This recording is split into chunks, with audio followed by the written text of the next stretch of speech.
नमस्कार दोस्तों, all T तैयारी चैनल में आप सभी साथियों का फिर से एक बार स्वागत है। साथियों, आप सभी के लिए जो भी महत्वपूर्ण कहीं से भी न्यूज आती है, ऑल टी तैयारी चैनल के माध्यम से आप सभी को देने की पूरी कोशिश करता हूं। इसलिए आप सभी से मेरा एक ही निवेदन है कि अभी तक यदि आपने चैनल को सब्सक्राइब नहीं किया है तो सब्सक्राइब करके बेल आइकन की बटन जरूर दबा लें, ताकि जो भी वीडियो मैं अपलोड करूं सबसे पहले आप तक पहुंच जाए। माध्यमिक शिक्षा निदेशालय की तरफ से यह लेटर जारी किया गया है और सेवा में सचिव बिहार लोक सेवा आयोग पटना को भेजा गया है। बिहार लोक सेवा आयोग द्वारा विद्यालय अध्यापक के पद पर नियुक्ति प्रकाशित विज्ञापन संख्या 26/2023 के आवेदक अभ्यर्थियों के प्रमाण पत्र सत्यापन के संबंध में महाशय, राज्य के सभी जिला शिक्षा पदाधिकारियों के साथ वीडियो कॉन्फ्रेंसिंग के माध्यम से समीक्षा के क्रम में यह बात प्रकाश में आई है कि आयोग के निर्देशानुसार सभी जिलों में शिविर आयोजित करके विषय अंकित विज्ञापन के आवेदक अभ्यर्थियों के प्रमाण पत्रों का सत्यापन कराया जा रहा है। यह भी परिलक्षित हुआ है कि उक्त सत्यापन हेतु शिक्षा विभाग के सभी पदाधिकारियों, कर्मियों, यहां तक कि कुछ जिलों में शिक्षकों को भी प्रतिनियुक्त कर दिया गया है, जो किसी भी स्थिति में स्वीकार नहीं है और ना ही यह शिक्षा के हित में है। यह भी उल्लेख करना प्रासंगिक है कि विद्यालय अध्यापक नियुक्ति नियमावली 2023 के नियम 9 के अनुसार नियुक्ति प्राधिकार को नियुक्ति पत्र निर्गत करने से पूर्व शैक्षणिक एवं प्रशैक्षणिक प्रमाण पत्रों का सत्यापन किए जाने का प्रावधान विहित है। ऐसी स्थिति में उक्त नियम के विपरीत बिना अनुशंसा के सभी जिलों में शिक्षा विभागीय पदाधिकारियों, कर्मियों के माध्यम से प्रमाण पत्रों के सत्यापन का कोई औचित्य नहीं है। यह भी उल्लेखनीय है कि आयोग की अनुशंसा के उपरांत उक्त नियमावली के नियम 9(1) के आलोक में नियुक्ति प्राधिकार को प्रमाण पत्रों के सत्यापन किए जाने की बाध्यकारी स्थिति है। तदोपरांत ही उन्हें नियुक्ति पत्र निर्गत किया जाना संभव हो सकेगा।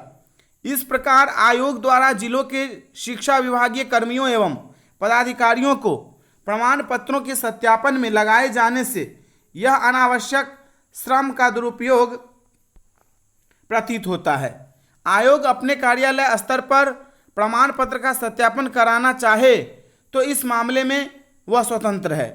वर्णित स्थिति में निर्देशानुसार अनुरोध है कि सभी जिलों में शिक्षा विभागीय पदाधिकारियों एवं कर्मियों को नियमावली 2023 के विहित नियम के विपरीत प्रमाण पत्रों के सत्यापन में लगाए जाने की स्थिति को देखते हुए अविलंब उन सभी पदाधिकारियों, कर्मियों को मुक्त करते हुए इसकी सूचना उपलब्ध कराने की कृपा करें।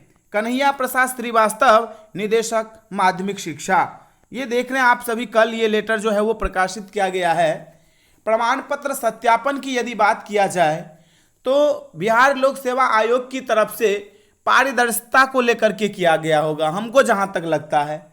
लेकिन यहाँ पर घुमा घुमा के ये भी बोला गया है कि प्रमाण पत्र सत्यापन का कार्य जो है वो शिक्षा विभाग का है।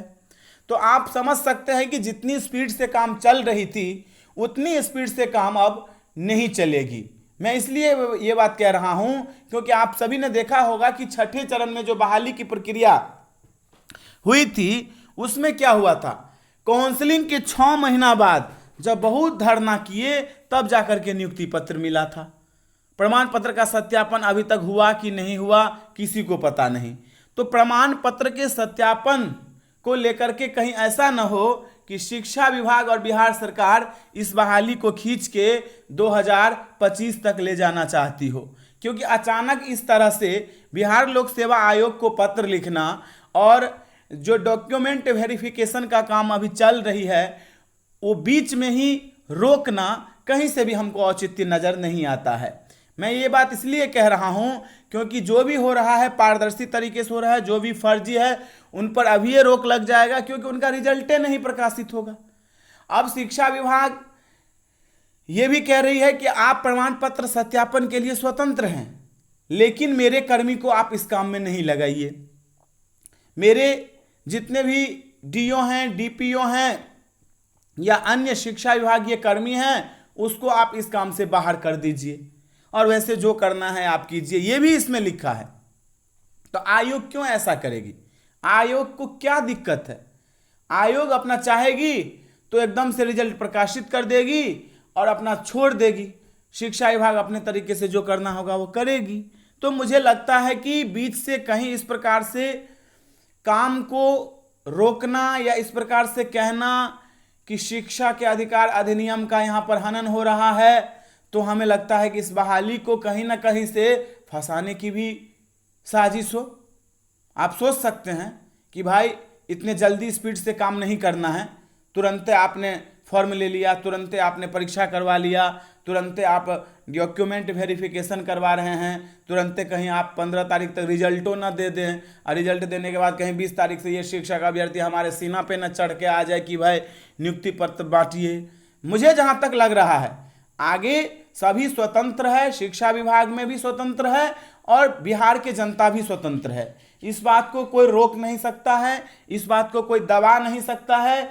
आगे क्या होगा नहीं होगा ये बताना बड़ी मुश्किल है, लेकिन अभी जो बहाली की प्रक्रिया चल रही थी वो बड़ी स्पीड से चल रही थी और बिहार लोक सेवा आयोग इसके लिए जो है धन्यवाद के पात्र है। लेकिन बिहार के शिक्षा विभाग की यदि इतिहास उठा के देख लिया जाए तो कोई भी ऐसी बहाली नहीं है जिसको 4 साल तक नहीं खींचा गया हो।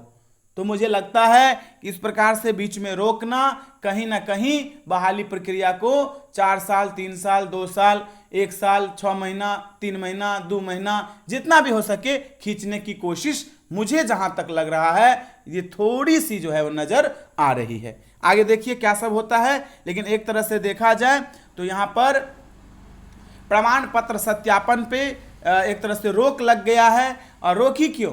पदाधिकारी को ही जब बोला है हटा देने के लिए, अविलंब हटा देने के लिए, तो कुछ ना कुछ तो बीच में व्यवधान आया है। इसको लेकर के बिहार लोक सेवा आयोग की तरफ से अभी कोई लेटर नहीं आया है। जिस साथी का जहां पर डॉक्यूमेंट वेरिफिकेशन के लिए नाम आया हुआ है, यानी कि विषय आया हुआ है, आप वहां पर जाकर के अपना जरूर करवाएं। इस लेटर को देख करके आप घर में ना बैठें, क्योंकि कुछ भी हो सकता है। ये बिहार है भैया, बिहार में संभव है। आप बने रहिए ऑल टीटी तैयारी चैनल के साथ। पल पल के अपडेट आप सभी को देता रहूंगा। अभी के लिए इतना ही, फिर मिलते हैं अगले वीडियो में। धन्यवाद साथियों।